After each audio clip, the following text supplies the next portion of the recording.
আমার হাজবেন্ড একটা ভালো জব করতো, করোনা টাইম উনি জবলেস হয়ে যায়, তখন আমার বাচ্চা ছোট ছোট বাচ্চারা, তো ওদের যে আমি ভাই দুধ কিনে দিব, ওই দুধ কেনার মতো আমার সামর্থ্য ছিল না, বাসা ভাড়া দেওয়ার মতো আমার সামর্থ্য ছিল না। প্রায় 6 মাসের বাসা ভাড়া বেজে যায়, বাড়িওয়ালা নাও করে দিচ্ছে, আমরা যাবো কই, থাকবো কই। অনেকের কাছে আত্মীয় স্বজনের কাছে অনেক হেল্প চাইছি যে কিছু হয়ে টাকা পয়সা দিয়ে দেন, একটা ব্যবসা করি, অথবা কোথাও চাকরির জন্য আমাদের একটা চাকরিতে ঢুকিয়ে দেন। তো এমন একটা সময় ছিল কেউ কারো মুখই দেখতো না করোনার সময়। তখন একদিন এক আত্মীয়ের কাছে বলছি যে আমাদের কিছু টাকা দেন, আমাদের একটা ব্যবসা করার সুযোগ করে দেন, অল্প কিছু টাকা দিয়ে। তো উনি বলছে যে বাসায় আসেন, এসে টাকা নিয়ে যান, আমি দিব।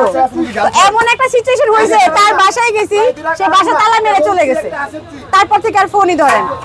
তো ওই দিন থেকে টার্গেট করছি যে নিজের সেভিংস ছাড়া, মানে আমি আমার সেভিংস যদি না করি আমি নিজেই আপন না, আমার নিজের আপন হইতে হইলে আমার সেভিংস করতে হবে। তখন আমার যে গহনাটুকু ছিল, আমার বিয়ের গহনা ছিল, ওই গহনাটুকু হাজবেন্ডের হাতে দিয়ে বলছি যে এটা বিক্রি করে একটা কিছু করো। তো তখন এমন একটা সময় ছিল, গহনা বিক্রি করলে কি হবে, কোনো মানে আমি যে কি ব্যবসা করবো ওরকম কোনো একটা মানে আমাদের পরিস্থিতি ছিল না ভাই। তারপরে আমার হাজবেন্ড বললো যে তুমি তো রান্না বান্না মোটামুটি ভালোই পারো, আমাদের বাসার সবাই তো তোমার রান্নার প্রশংসা করে, তাহলে এই রান্নাই আমরা রাতের বেলা যে অনেক আছে না রিস্কাওয়ালা মামারা, আমি বলবো না আমি সর্বপ্রথমই আসছি এভাবেই আমার ব্যবসা শুরু না।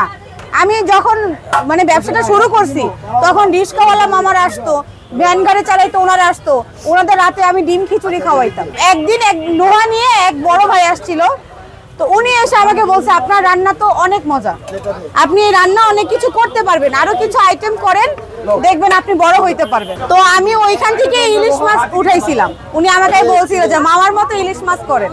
তো ইলিশ মাছ দিয়ে আজকে তুহিন ভাই খিচুড়ি ঘর দেখতেছেন তো কত প্রাউড এখানে, ওই ইলিশ মাছ দিয়ে আজকে আমি এই পর্যন্ত আসছি। আসলে আমার হাজবেন্ড আমার পাশে ছিল, আমার ফ্যামিলি আমার পাশে ছিল, তাদের কারণে আমি এখানে আসতে পারছি। আসলে সর্বকথা বলবো কি, যদি আপনি জীবনে সেভিংস না করেন আপনি কোনোদিন উঠতে পারবেন না, জীবনে বিপদে পড়লে আপনি উঠে দাঁড়াতে পারবেন না। যাই করতে হবে অন্তত সেভিংস রাখতে হবে। কাস্টমারদের উদ্দেশ্যে বলবো দোয়া করবেন যেন সুস্থ থাকি, সবল থাকি, আপনাদের ভালো এবং ফ্রেশ খাবার খাওয়াতে পারি। আপনারা সবাই দোয়া করবেন। অনেকে বলে না অভাবে স্বভাব নষ্ট, আমাদের ইনশাল্লাহ আমরা এখানে কম খাবার আনি যেন রাতের মধ্যে চলে যায়। আমরা এখানে কোনো আজকের খাবার কালকে বিক্রি করি না, এটা যদি কেউ ধরে দিতে পারে সে যা বলবে আমি মাথা নিচু করে তাই মেনে নিব। আমাদের এখানে কোনো বাসি খাবার নাই, আমাদের কোনো নিজস্ব ব্লগার নাই, আর এটা কোনো ব্লগারের দোকান না। আমি নিজেই রান্না করি, আমি নিজেই বিক্রি করি, আমাদের এখানে কোনো ছয় নয় নাই। এই তো আপু, ওপেনিং এবং ক্লোজিং টাইমটা একটু বলে দেন। আমাদের ওপেনিং টাইম হচ্ছে বিকাল 5টা থেকে রাত 1টা পর্যন্ত যায় মিনিমাম। আমাদের এখানে টাইম দেওয়া আছে 12টা পর্যন্ত, 1টা-2টা পর্যন্ত আমরা থাকি।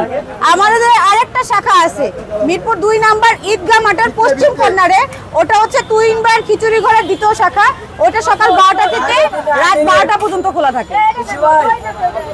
আপনি তো একজন নারী উদ্যোক্তা, যারা বেকার নারী আছে, যারা উদ্যোক্তা হতে চায়, তাদের উদ্দেশ্যে কিছু বলেন। নারীদের উদ্দেশ্যে বলবো বেকার না থেকে অনেক নারীরাই আছে, একটা নারী পারে ভালোরে খারাপ করতে, একটা নারী পারে খারাপরে ভালো করতে, একটা নারীর মধ্যে সব গুণ আছে। তো তাদেরকে বলবো আমার মতো অন্তত আমাকে দেখে পর্দার মধ্যে থেকে আপনি কিছু একটা করেন, শুধু কিছু একটা করেন। আগে দেওয়ার মালিককে আল্লাহ, আল্লাহ আপনার পাশে থাকবে, আল্লাহর উপর সহায় থাকেন, আজ হোক কাল হোক আপনার ব্যবসায় সফল আসবে। কিন্তু বেকারত্ব থেকে নাই, বেকার এই সমাজে বেকারদের কোনো দাম নাই, কোনো দাম নাই। আপনার যত টাকা আছে, আপনার তত গুণ আছে, তত মূল্য আছে। যাই করেন পর্দার মধ্যে থাকেন, শালীনতা ভাবে আপনি কিছু একটা করেন, ইনশাল্লাহ আপনি আগাবেন, আল্লাহ আপনাকে আগায় দিবে।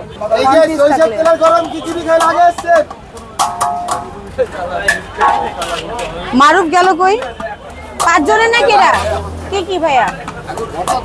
ভর্তা আমি করে রাখছি, আপনি জাস্ট বলবেন, আমরা খাবার তরকারি দিয়ে দেবো। কালাভুনা গরম, দোকান না, কোনো পাশাপাশি খাবার যা দেখবেন তাই